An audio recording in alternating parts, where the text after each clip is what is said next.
Hello, everyone, and welcome back to Money Matters. Thank you so much for joining us today. If you're somebody who's new to Money Matters, very excited to have you guys here.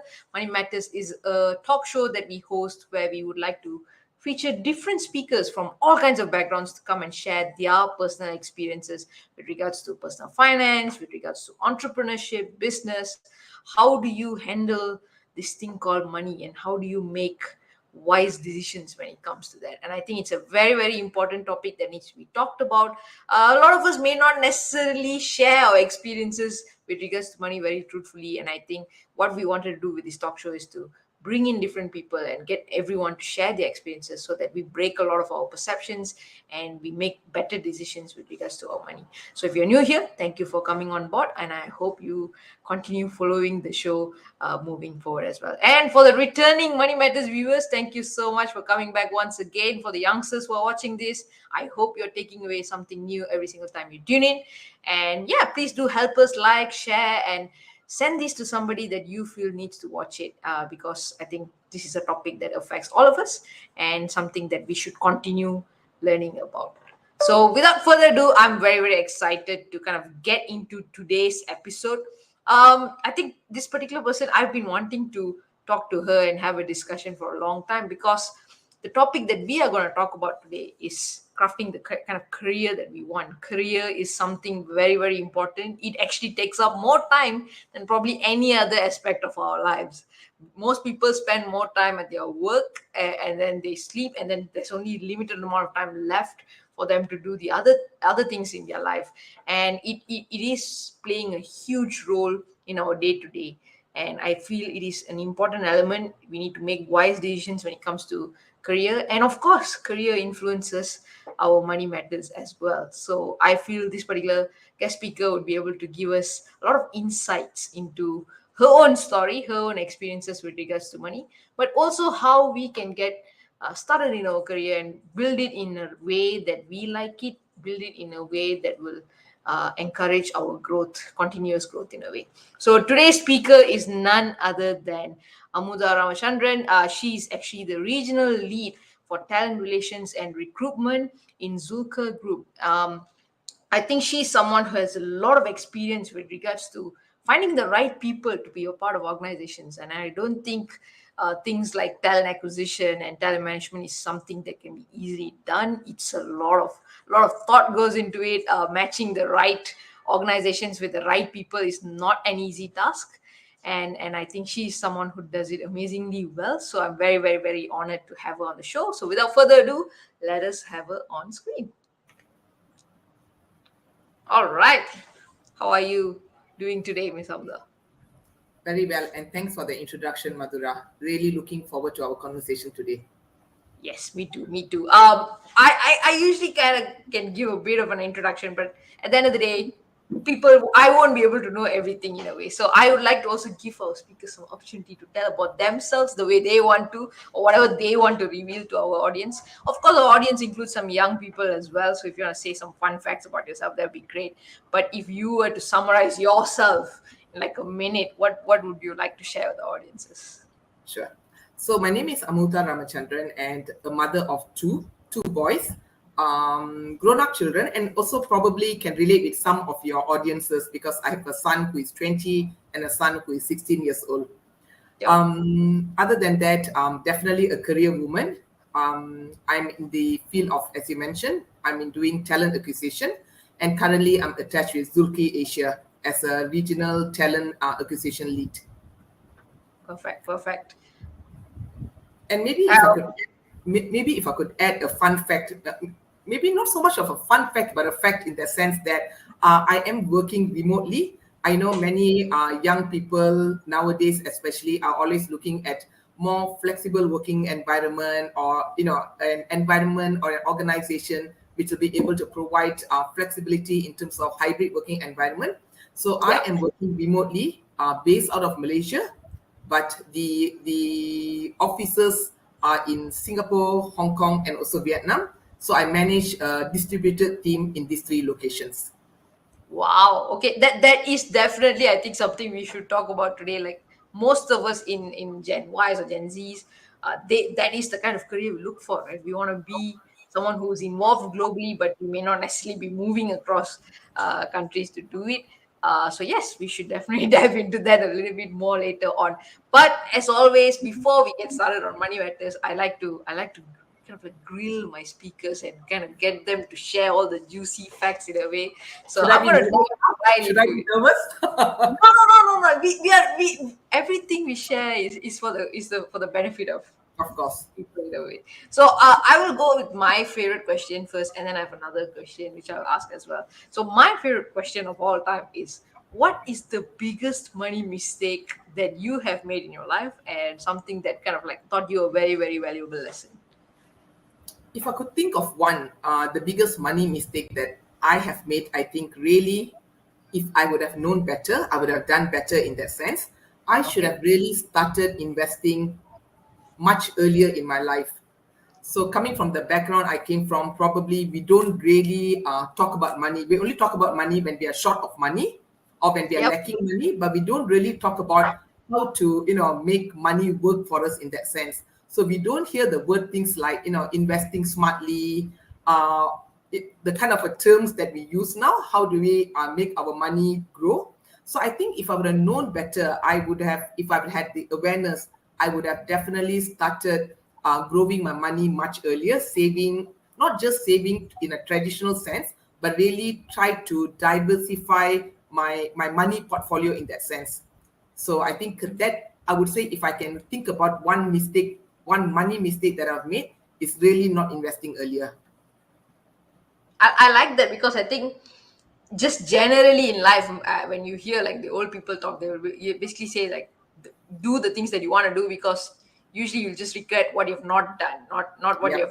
you have done. So Yes. same goes with money. Like I think many of us will have regrets, like I should have done this, I should have done that earlier. So what Yep. you share is very, very relatable in that sense. So as much as we do make mistakes, most of us do make mistakes, but we also get some things right. Even the people who are like really horrible at their money, they will have one or two traits that works for them and is good for them in a way. So in your personal experiences with regards to your personal finance, what is one trait or one habit or one principle that you had that kind of like really did help you to keep on the right path with regards to your money? I think one of the main thing is, I always kept an open mind in terms of learning. So I was really willing to listen and learn to those who kind of successfully has made it in terms of diversifying their financial portfolio, or in terms of investing, or in terms of growing their money. So I think I was always interested in that, and I was willing to learn from everyone. So I think the more I read, the more I speak to people who has this expertise, it kind of opened up my mind and gave me, a different view about how things can be done. So you don't really do things the traditional way. You realize there are so many new platforms, so many new ways that you can kind of diversify your financial portfolio. And I think as long as I was doing that, I was experimenting, willing to experiment. I'm generally not a big risk taker. I mean, we all have different risk appetite, right? So my risk appetite is, I'm a bit more of a, I would say, low risk taker in that sense. So I was careful in terms of where I invested and what I did. But I think it kind of worked well for my personality. I I like that in the sense that you actually take the effort to like listen to different people and learn from them. But I think what comes along with it is also the confusion. Especially when we are younger, we may not have that much experience with regards to what is right, what is wrong, what works, what is reasonable, and what is not. So when somebody is young and they are listening to different people and everybody's giving different opinions on how they should manage their money or anything in that sense, how can they kind of like filter that and make a decision that works for them? What would be the thought process of that be like? If you ask me honestly, I think in my opinion is it goes back to really research and research. Don't be too hasty in terms of making quick decisions. Sometimes we Yep. get tempted, especially, I wouldn't say just young people. I think people in general.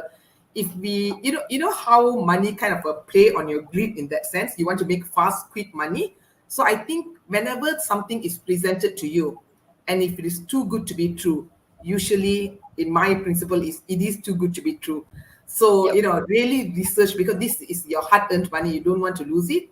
Really research, really speak to a trusted support system of yours who will be able to give you some really good advice or good suggestion or good data in that sense.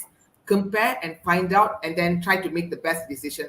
I'm not saying that 100% everything can be foolproof in that sense. Sometimes you do Yeah. make mistakes, but as I said, for me, I think even if had mistakes, if I had made mistake, it was a small mistake in that sense, because I'm generally very careful in terms of taking risks. So my risk appetite is a bit more traditional. So I have made some mistake, but probably the loss is not that much. Yeah. Yeah. I like that you mentioned also go back to the support system, because one of the experiences I have with young people is that they don't know what is too good to be true. They think too good to be true is normal Yeah, yeah. and acceptable in a way. So having somebody who has a bit more experience, going back to them to check, hey, is this too good to be true in your opinion? I think that will help us filter out much better as well. Did this learning, the keenness to learn and kind of like explore all these different options that is being thrown at you, is this something that kind of like comes from your childhood? Like if you are someone who's coming from a background where all this communication about money or learning about money is not even a thing, how can they kind of like follow you in a sense and kind of set that up as a habit? I definitely come from a very humble background. So, meaning to say, when I say humble background, there's not much money to go around. But I think Yep. having a mother who is pretty much of a traditionalist, how they always talk about, save, don't spend so much, save, don't spend so much. To a certain extent, I think the foundation is good. It's kind of in your mind always, right? Save first and don't spend so much in that sense. Because Yeah. I think probably that's how she was taught and that's what she knows. So I think growing up, our way of saving is very traditional. We look at the savings account. Then, as I mentioned, because I was willing to learn, I was reading a lot, I was researching, and then you realize things like savings account can't even beat what inflation is at the moment. So you're Yeah. basically losing money every day. So that kind of bring about an interest in terms of finding how can I write the inflation, and how can I probably earn a little bit more than inflation in that sense. Yep. I don't think there are many platforms, in my opinion, which can really do that, but there are some which can be better than others. So I have a principle. I really believe not to put your money in one basket in that sense. Really try to diversify. So if you have some in savings account, you have some in FD, then there are many other platforms in Malaysia like SSBN, which pays higher than sometimes FD does and sometimes saving account does. And then you Yep. have the mutual funds in that sense. And then you can also think about diversifying or investing in property. So I always believe have a kind of a healthy, diversified portfolio, so that your risk is not having your money all in one particular place, which will then, if that doesn't work out, then you kind of lose everything, right? Yep. Yeah, Yep. so that's how I practice. And to back to your question, I think coming from an environment where humble background, not much money going around, you kind of built a bit of a insecure relationship towards money. You want to make sure Yeah. that you do not go back to where you start from. So you kind Yeah. of hold on to your money more than probably people who come from a more comfortable background will do, because you always need to have that feeling of security. Because I think Yeah. how we grow up kind of does influence our attitude towards money and our relationship towards money. Yeah, I like that. I think many people, if we actually take a look at our backgrounds, our childhood, we'll kind of understand why we do certain things with money, Mm, and yes. and and then of course the kind of friends we make as we grow up will also kind of influence some of the things that we do or some of the decisions that we make. I like that very much. So I think we should definitely dive into career and career development, because it is, I don't know about the viewers, but in my opinion it does influence how much money you make at different parts of your life.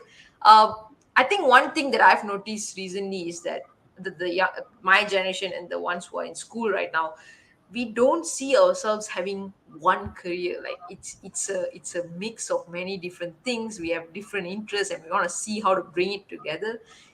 In your opinion, like what are you seeing as the changes taking place with regards to career? in the generation that's coming into the workforce right now? Sure. Maybe some of the things I'm saying will be a bit of an overgeneralization, so it may not be Yeah. true in all instances.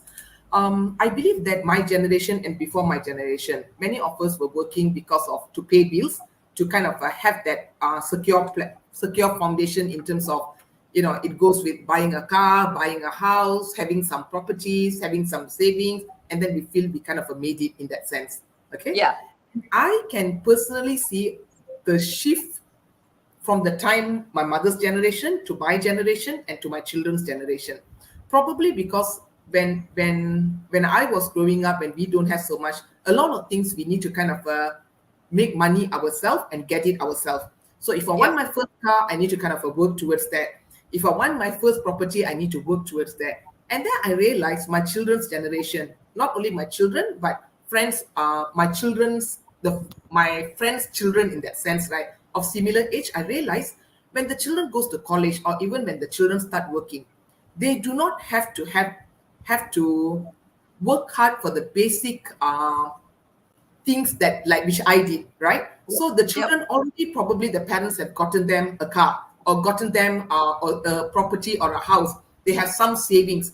So then what happens is when their basic needs are met, the interest will be more like I want to do something I'm passionate about. Yep. I want to do something that I believe. I want an organization which I feel I belong to. I can make an impact. I'm making a difference in the world. Whereas my time, uh, that is No. not my get up. I want a good job. I want, if the boss is decent enough, the salary is decent enough, I'm in for it. Whereas now, I think the younger talent are looking for much more. Can I travel? Is there flexibility? What kind of a value the organization has? What kind of culture? I want people to be respectful towards me. So it really changes in that sense. So I Yeah. think, as you mentioned, young people are looking more for to do something they can make a difference, they can make an impact, and also they have a say. They are willing to be vocal and have a say about it. They're not much of a yes man in that sense, right? They're more vocal, they are well read. I would say young people now are really smart and intelligent in that sense. Their exposure is way more than what my generation or before my generation had. So Yep. what they're looking for in terms of career also differs. So sometimes they may be in one main job because they feel that it pays a decent salary, but then on the side they have certain hustle they are doing. They're hustling at the side, not just for money, because it's their hobby, it's their passion, and then Yep. it's their interest. So we do see people who comes with multiple employment in that sense, one main Yeah. employment and things on the part time. Yep. Yep. Is that like you said, it is becoming more common. They will have one full time and then they have another hustle going on at the side. Is that something that the employers world is adapting to? Is that something that they are? Because I think previously it's like if you're working with me, you give your 100% or more than 100% with me kind of thing. Yes. Is that something employers are adapting to? And if I am the young person who is going into a job and I do have other things that I want to work on, how do I get my employer on board to kind of like also agree with the kind of lifestyle I'm looking for? Yeah. I do think it's a transition phase. So we are still in a phase where these things are transitioning. It is something Yep. that new to employer in that sense, and some employers probably are more welcoming of it, are more accepting of it than some other employers. Yep. Then there are organizations that have been attached with which are very particular with dual employment, and it's a no-no. If you're working for us, you're working for us in that sense. If you're doing Yep. anything on the part-time, maybe I don't want to know, or you need to kind of admit and from the very start to say that, hey, I'm doing this and that, and then we will see whether is there a conflict of interest and whether is it going to take too much of your time, will you be able to focus in the main role. But Yep. I've also been in organization which looks at it differently. We are open with people with dual employment in that sense who may be doing side hustle. In fact, we also think that people who have side hustle, who may be doing something else, they actually will benefit the organization because they may come with different set of experiences or different sets of skills and Yep. transferable skills from their part-time job, which can be beneficial or helpful in your main job. So it also really depending on the employer, how progressive they are or how innovative they are in that sense.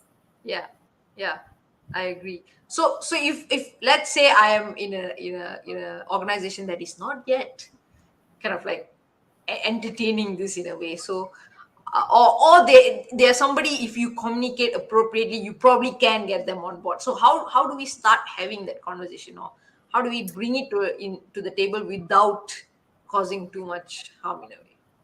I really think being transparent and being truthful from day one is very important. So at the point of being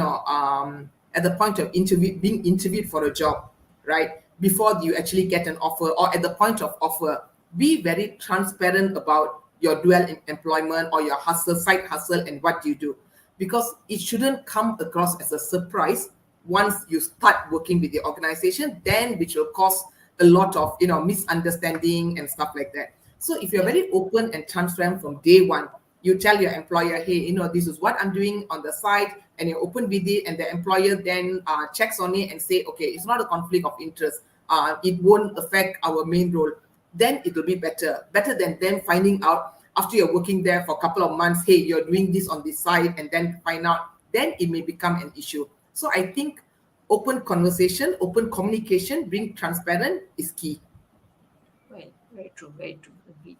I have one of the things that I noticed with so what I work actively with accountants, because I do some trainings with regards to accounting and all, and this group, large group of people that I meet who have been in a role for 5 years. Some of them have been in that role for 10 years, and most of them struggle to kind of like level up to in the organization that they're in, or they don't even entertain the fact of I can look out elsewhere, or like I can look elsewhere to kind of level up in a way. And there are, as much as there are a lot of dynamic people who are, they are getting their promotions, they are building the career that they want, there's a large group of people who don't really have a clear picture with regards to their career in their head. So what do you think is kind of like causing them to constantly keep hitting the stagnant points in their career, and kind of like not level up in a way? It's a very big question, and I think there are many things I can say about this question that you're asking. I Yeah, really think it really depending on the individual, what is their motivation, what are they looking for. For example, right, I have colleagues and friends in my previous organization who has been in an organization for very long, and they are yeah, okay with it. They're okay with it because it really depending what you are looking for in your career. Okay, for some people money is very important, climbing the career ladder is very important, having your title changing to something fancy or bigger is very important. Then for another person, holding a particular role, really doing it well, and probably because they like the culture of the organization, they like the peers and the colleagues they are working with, they are not, I'm not saying money is not important, but money is not their key motivator or their yeah, key driver. Then probably they may stay for longer because it is kind of a suitable or meets what they're looking for in life. They want a job which doesn't cost them too much of stress, or it provides them the work-life balance, it provides them a happy environment to go to work. Why not? Then maybe they decide to stay. Or the work, although the role may be similar, but they are developing a lot within the role, and they're kind of a growing within that particular role. Okay, so yeah, it really depending on what you're looking for in the career, right? yeah, And then there may be another person who don't mind moving every 11 months or every 1 year, because money is their main focus. yep, So they know that each time they jump, then of course, if you stay in an organization, you may get an increment of what, of 3% to maybe 7% a year annually. But if you move to another organization, you can easily earn about 10 to 20% depending on the skills that you come with. So if you are really hungry for money, you want to grow fast, then these people may decide that, hey, I need to move every 1 year or every 2 years once, right? But some people, it may not just be money. They feel sometimes people in tech, I do see that each time they want to grow, they feel like they want to develop further in certain tech skills, then they may move organization, which will be able to provide them with that opportunity. So I think it again boils down to the individual and what you're looking at, right? Okay. So it can be right from a reason of complacent. Okay, you know what? I'm complacent. I'm just going to chill and do this role, or because the role meets my life objective in that sense. It fits my life, or it can be because I'm looking at money and I'm looking at this. It really depending. So I don't think there's a right and wrong. Honestly, it really Yep. goes back to the individual and what they're looking for. I like the range of, and it's like your career can fulfill different needs. For some of them it's Of just course. money, for some of them it's the purpose, for some of them Yes. it's the environment that you're going to be in, the Yeah. community that you get with it. Totally. And you need to decide in a way. So for many of the Money Matters viewers, they are high school students or even younger than that. So we may not even be thinking about a career. In fact, a lot of people might be asking us, "Hey, what do you want to do?" And we are like, Yes. "Why are you old people asking me this question?" At least that's how I felt when I was in high school. So for people in school, what should we be doing, not necessarily to know exactly which field, but like to have a good career despite of the which field I choose. What should we be doing right now? If you ask me, right, even when I speak to my children, I think I have been learning from my children and how they navigate through what they want to do in life and so forth. If you ask me honestly, and also being in talent acquisition, both with agency and also internal talent acquisition, and speaking to so many people, what I think one of the most important thing, I'm not saying academic is not important. I think it's extremely important that you try your very best to get the best grades that you can get. But alongside what is very important is to build the soft skills. What is important is really to build on your interpersonal skills, on your communication skills, on your flexibility, on your tenacity, on your resilience. Why I'm saying all this is important is when you come to the workforce, what will happen is, how agile you are, how flexible you are, how resilient you are in face of changes is what is really going to kind of develop you through an organization. How well you interact with people, how well you build relationship, right? How Yep. well you kind of breach trusting relationship with your peers, with your team members, with your managers. All these soft skills, which may not be taught academically in a structured way, but you kind of pick it up from your friends or from your religious association or from your, the from your school, from your teachers and so forth. But not really, you don't really learn it structurally. But I think these are the things which are extremely important. If you're not resilient, you're not going to go far in a work organization, especially at this time and age where things are changing so fast, right? Yes. So I think things like that really need to be a focus. You need to consciously develop that. How do you carry yourself, right? How I think, Madhura, you being in this line of work, you see so many young people, Yeah. and which are the young people who stands out? People who are vocal, able to speak their mind, who are courageous, right? Yep. Who are able to show discipline. But when they say they will do something, they actually carry that through. All these, I would say, soft skills, in fact, I would put it more important than the rest of the certification that you may be able to gain. Yep. Yep. Because I think at this era especially, what we do one day is going to be irrelevant few months down the road. So we need, Yeah, it's these skills that are going to keep us afloat in a way, not really the particular certificate that we get. Because like even for me, I'm an accountant. What I study is going to probably be obsolete in a couple of yeah, years, and I have to find other things that I can do with my totally. skills. And So if I could add more, I think one more thing which is very important, which I should have added is really the learning disposition and the attitude of keeping on upskilling yourself. To your point, as what you said, what you have learned and certified as an accountant probably slowly getting obsolete with all the AI which is coming now, right? yep, So how do you then keep abreast with all this advancement, development in terms of technology which is coming up? We can't yep, really get this certification 10 years ago and say that this is enough. No, it's not enough. You really need to kind of upskill yourself either on the job or yep. even, kind of a bit more structuredly going back to studies and stuff like that. Yep, yep. I think it's also very exciting for, as much as it is scary, it is also a very, very exciting time because Yeah. the Gen Zs who are in school right now, they are way more advanced. They are made for this world in a way. They are the ones who can pick up things super fast. So they don't necessarily need to be fearful in a way, because this is your arena. This basically their playing field. You are meant to kind of like move on fast and adapt to new things, and you have the right scenario for you to kind of practice that skill.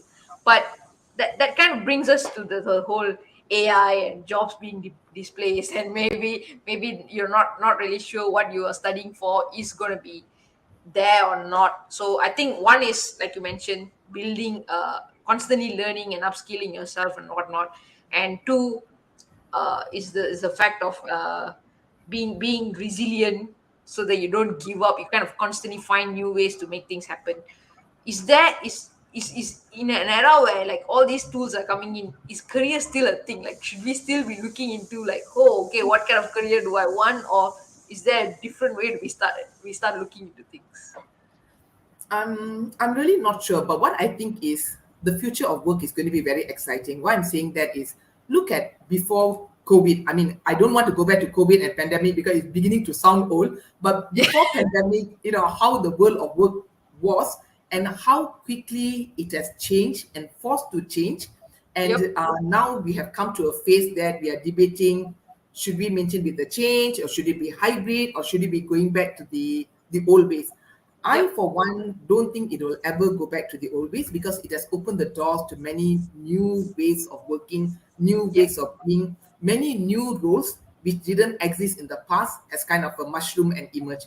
So I Yep. think it will kind of take a new, how do I say, a new platform in terms of how it will be, but it will never go back to how it was before pandemic, Yep. right? Yep. So with saying that, I really think the world of work is going to be really exciting. So then, if you ask me whether will career still be a thing, I'm not too sure, but I think probably, um, at least, for the next couple of years, or I don't know how long, but I think people will still definitely rely on job in terms of Yep. making money, but maybe not in your traditional sense. There are a lot of gig roles nowadays where people are going into, like freelancing, or people are going into taking on temporary, like short-term projects.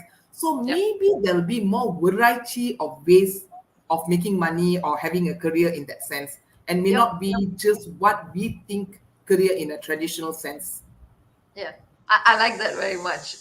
It doesn't necessarily, it won't be one particular thing anymore. Like, even I was just thinking about it as you were speaking. Like, this interview would not have been possible before the pandemic, because we always thought we need a studio where we have to sit down and have an interview session. Yes. I would have never thought of starting this if it wasn't for the pandemic. Yeah. So there's a lot of things that has kind of shifted over the years. So my last question to kind of wrap up our session as well is, for the viewers, the young viewers that we have, in terms of money as well as career, since you have experience in both in a way, what is probably one thing that they should definitely take away and kind of like start applying in their life to kind of achieve their If I goals? can say, one thing, I would say, other than focusing on making money, focus on what you want to do and try to find the best way of doing it.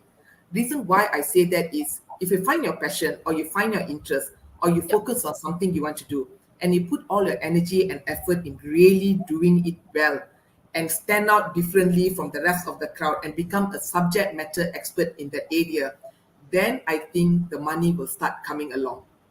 So maybe kind of have that shift in terms of, it's not that I want to make 10,000, 20,000, or 30,000. I want to do this. This is what I believe in, I'm passionate about, and really doing it well. So I think then the money will start kicking in, because you will be different, and probably you can bring certain value in that Yep. area. Yep. Yep. That reminds me of a thing that my mentor always says: focus on giving your best, not so much on the money, because it will come when There you you are the go. best.